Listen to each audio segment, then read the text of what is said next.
Hello everyone. In this video lecture, we will learn assembly of tailstock, which was previously dismantled. So same tailstock, the component was cleaned and make ready for assembly.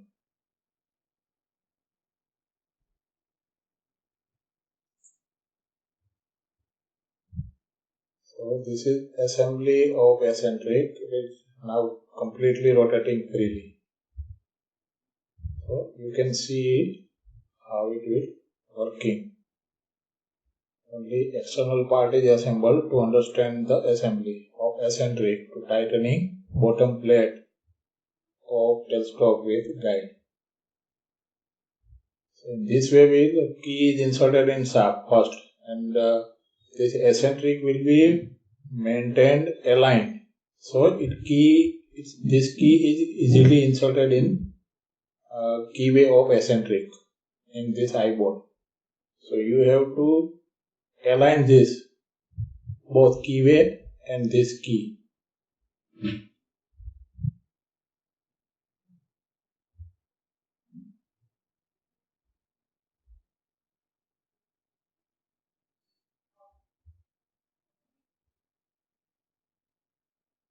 Minor rotation is required to insert the shaft inside. Otherwise, it will not directly easily on axial force. So by simultaneous rotation and pressing, you can easily insert this shaft in bearing area. So now it is assembled. This keyway inserted in key of this eccentric. Now we have to fix this screw. This screw is fixed, so it cannot move outside. ये shaft के जो groove मैंने last lecture में बताया था, वहां ये grub screw insert हो जाएगा तो ये शाफ्ट कहीं बाहर नहीं आएगा. Now this is the operation. देखिए ऊपर जाता है और नीचे आता है. जब ये ऊपर जा रहा है that means will see again it ऊपर जाता है तो क्या होता है कि शाफ्ट विल बी गोइंग. ये उल्टा रखा है अभी, तो जब ऊपर जाएगा तब ये प्लेट रिलीज हो जाएगी. Now we will assemble this slide. This slide is for set over. It will be easily placed there. यहाँ कोई locking नहीं है. Locking क्या है? Now locking is required to adjust center. तो दोनों साइड से ये बोल्ट को टाइट करके यहाँ टच कर देंगे. And then we will set center with center of the headstock. और हमें ऑफसेट करना है तो ये स्क्रू को आप ज्यादा टाइट कर दो और इनको कम रखो तो it will move on this side. मेरा जहाँ पॉइंटर है उस साइड मूव हो जाएगा. आपको यहाँ से सेंटर से ऑपोजिट टॉप साइड मूव करना है तो इनको ज्यादा टाइट करो और इनको रिलीज करो.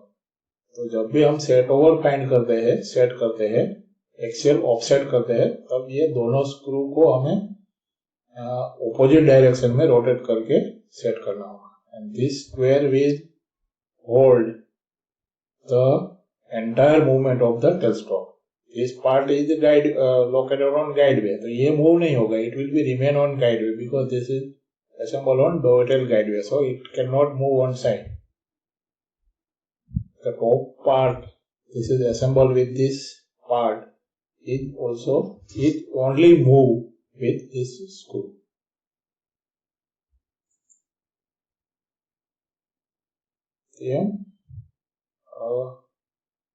ऑब्जर्वेशन से दोनों फेस मिला के जो ये फेस हमने मिला दी है, फेस टू फेस रख दिया, फिर उनको टाइट कर देंगे. This is assembly of screw on bearing. हमने जो ये बेरिंग में से स्क्रू निकाला था, ये स्क्रू हम असेंबल कर रहे हैं और ये उनकी एक्सियल डिस्प्ले और ये प्ले नहीं होना चाहिए, इसलिए क्लोजली फिट होता है, माइनर क्लियरेंस होता है, तो it can not easily moving by hand. So wooden hammering is done by with the help of wood, so it cannot damage metal to metal contact. तो हमें ये स्क्रू बेरिंग में assemble करना है. जहाँ थोड़ा सा ही हैमरिंग किया है, ज्यादा कुछ नहीं लगाया है, लेकिन हम हाथ से नहीं कर सकते, हाथ से हैमरिंग नहीं हो पाता, इसलिए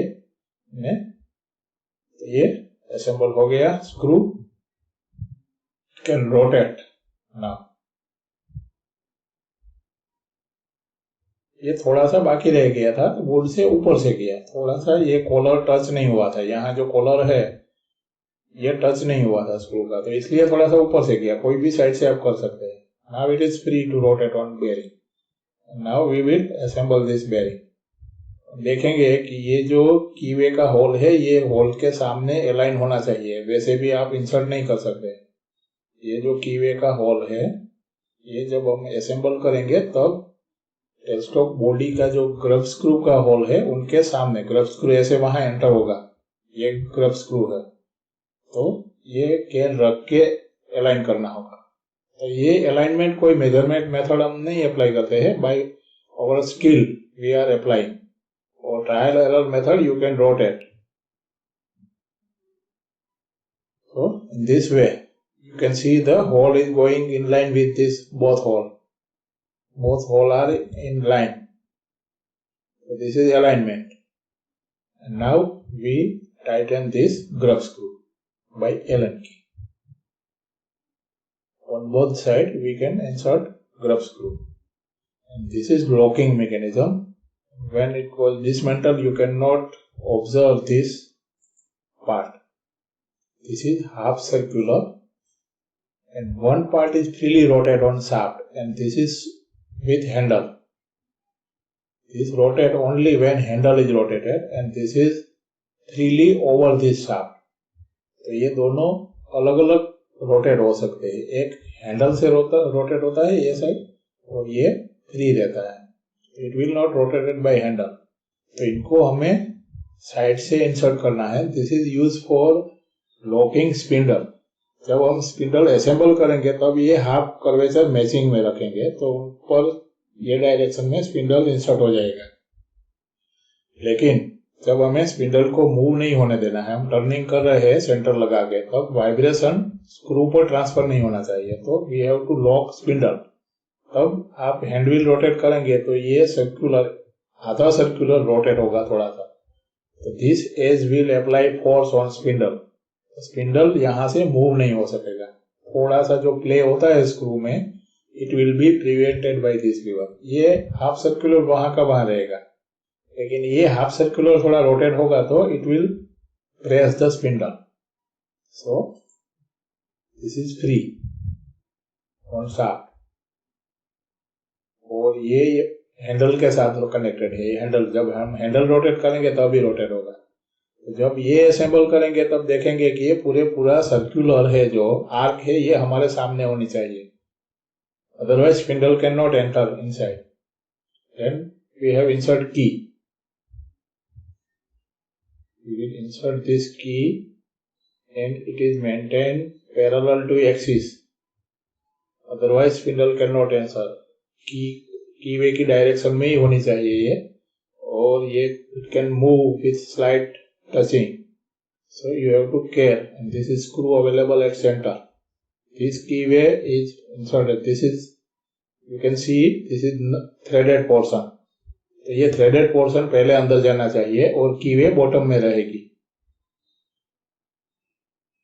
तो ऐसे हमने असेंबल कर दिया स्पिंडल, और जो अदर एंड है वहां अब हम असेंबल करने जा रहे हैं हैंड व्हील और कीवे. तो यहाँ जो कीवे हैंड व्हील को रोटेशन प्रिवेंट करते हैं.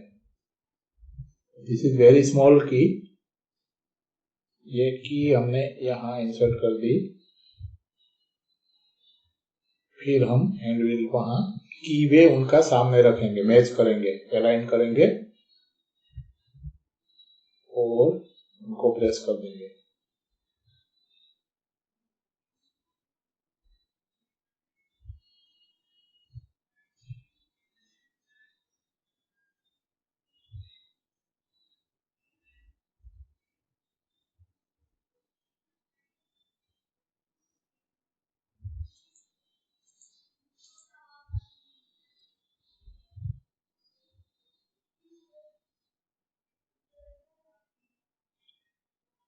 ये हैंडविल का हैंडल लगा दिया।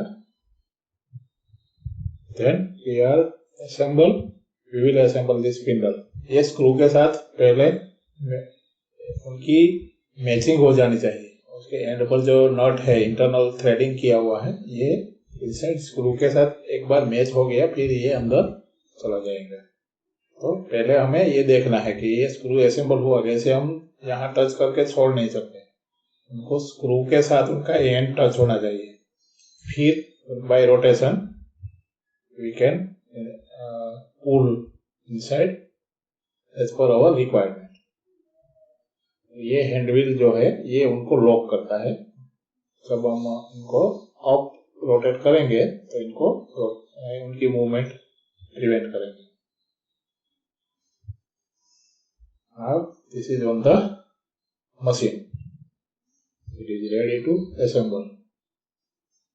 यहाँ हमें एक ही काम करना है कि बॉटम की जो प्लेट है, ये प्लेट का एडजस्टमेंट देखना है, otherwise nothing is required over here. ये लुब्रिकेशन गाइड वे पर अप्लाई किया। हम अभी लुब्रिकेशन टाइपोलॉजी में समझ रहे हैं। तो सेफ्टी प्रिकॉशन के लिए यहाँ हैंड ग्लोव्स होना चाहिए। हम हैंड से नहीं कर सकते, यहाँ ब्रश होना चाहिए।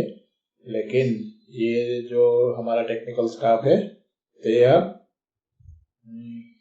hurried because of camera is in front of them। तो ये जल्दी जल्दी हाथ से लगाने लगते हैं, otherwise they are applying lubrication with brush। तो ये हमें पता होना चाहिए, हम हाथ से कहाँ कोई भी ऑपरेशन नहीं करेंगे। This is film lubrication।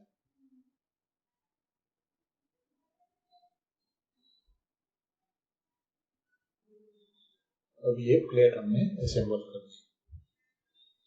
और कितना ये नट को कितनी टाइट करनी है ये हम देख लेंगे ऑपरेट करके।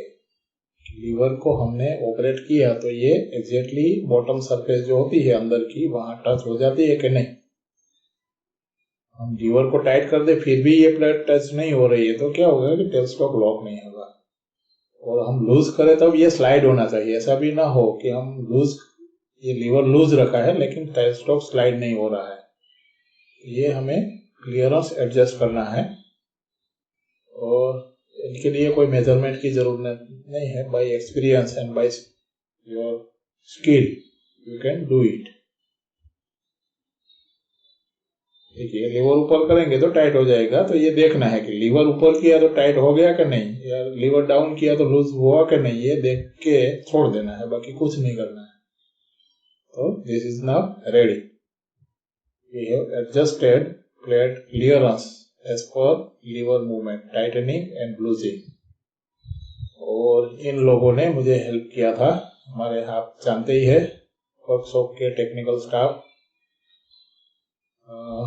राठवा भाई, सुरेश भाई, ये राजेश कंटिन्यूस लाइट लेके खड़ा था और ये चौधरी भाई हमारा मेंटेनेंस मिस्त्री है। तो इन लोगों ने ये 2 सेशन में रिकॉर्डिंग किया गया और आपको वीडियो लगेगा वेरी शॉर्ट, लेकिन हमने 3 घंटे से ज्यादा, more than 3 hours we have applied for dismantling। Assembly was easy because they have cleaned the all component and it was ready in sequence and in line, so it was possible with the help of this our machine shop staff।